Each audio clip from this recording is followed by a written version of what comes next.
કપરાડા ઘોંઘાટ અકસ્માતમાં મૃતકોના વારસદારોને સીએમ રિલીફ ફંડમાંથી ₹28 લાખની સહાય અને પ્રમાણપત્ર વિતરણ કરાયા। 31 માર્ચ મંગળવારના રોજ 1 કલાકે ધારાસભ્ય જીતુભાઈ ચૌધરીએ આપેલી વિગત મુજબ વલસાડ જિલ્લાના કપરાડા તાલુકાના કુંભઘાટ નજીક નેશનલ હાઈવે નંબર 848 પર 20 ફેબ્રુઆરી 2024ના રોજ સર્જાયેલા ગંભીર માર્ગ અકસ્માતમાં મોતને ભેટેલા 7 લોકોના પરિવારજનોને રાજ્ય સરકાર દ્વારા આર્થિક સહાય આપવામાં આવી છે। મૃતકના વારસદારોને સીએમ રિલીફ ફંડમાંથી કુલ ₹28 લાખની સહાય મંજૂર કરવામાં આવી હતી, જેનું પ્રમાણપત્ર કપરાડાના ધારાસભ્ય જીતુભાઈ ચૌધરીના હસ્તે આપવામાં આવ્યું છે। ધારાસભ્ય જીતુભાઈ ચૌધરીએ જણાવ્યું કે મુખ્યમંત્રી ભૂપેન્દ્રભાઈ પટેલ, મહેસૂલ વિભાગના અધિકારીઓ, સ્થાનિક આગેવાનો તથા મીડિયાના સહકારથી મૃતકના પરિવારને તાત્કાલિક અસરથી આર્થિક સહાય મળી છે। મહેસૂલ વિભાગ દ્વારા જાહેર કરાયેલી માહિતી મુજબ મૃતક દીઠ ₹4 લાખની સહાય ખાસ કરીને કિસ્સા તરીકે મંજૂર કરવામાં આવી છે। કુલ ₹28 લાખની રકમ મુખ્યમંત્રી રાહત ફંડમાંથી કલેક્ટર વલસાડના નામે state bank of India station road શાખાના ખાતામાં જમા કરવામાં આવી હતી, જેઓને આજરોજ વિતરણ કરવામાં આવ્યા છે।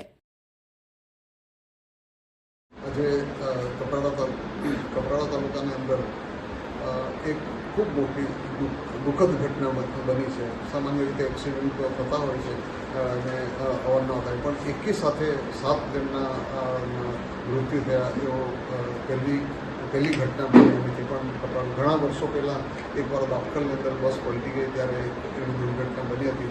પણ એક નાનકડો પરિવાર એક જગ્યાએ એકી સાથે ડેથ થઈ જે પહેલી ઘટના હતી એ બાબતે ગુજરાતના મુખ્યમંત્રીને રજૂઆત કરી અને સાથે મીડિયાને પણ રજૂઆત કરી। મીડિયાએ પણ એ બાબતે ખૂબ ટીવી ઉપર અને સંદેશા ઉપર ચલાવ્યું। તેના કારણે અને ગુજરાતના મુખ્યમંત્રી અને વલસાડ જિલ્લાના કલેક્ટરશ્રી, વહીવટી વિભાગ, મામલતદારશ્રી અને વહીવટી વિભાગના બધાના સહકારથી અને અમારા બધા જ કાર્યકર્તાના સહકારથી પરિવારને કંઈક મળવું જોઈએ એવી અમારી જે લાગણી હતી એ ગુજરાતના મુખ્યમંત્રીશ્રીએ સાંભળી અને મુખ્યમંત્રી રાહત ફંડમાંથી પ્રત્યેક વારસદારોને ₹4 લાખ એમને મુખ્યમંત્રી રાહત ફંડમાંથી આપેલા છે।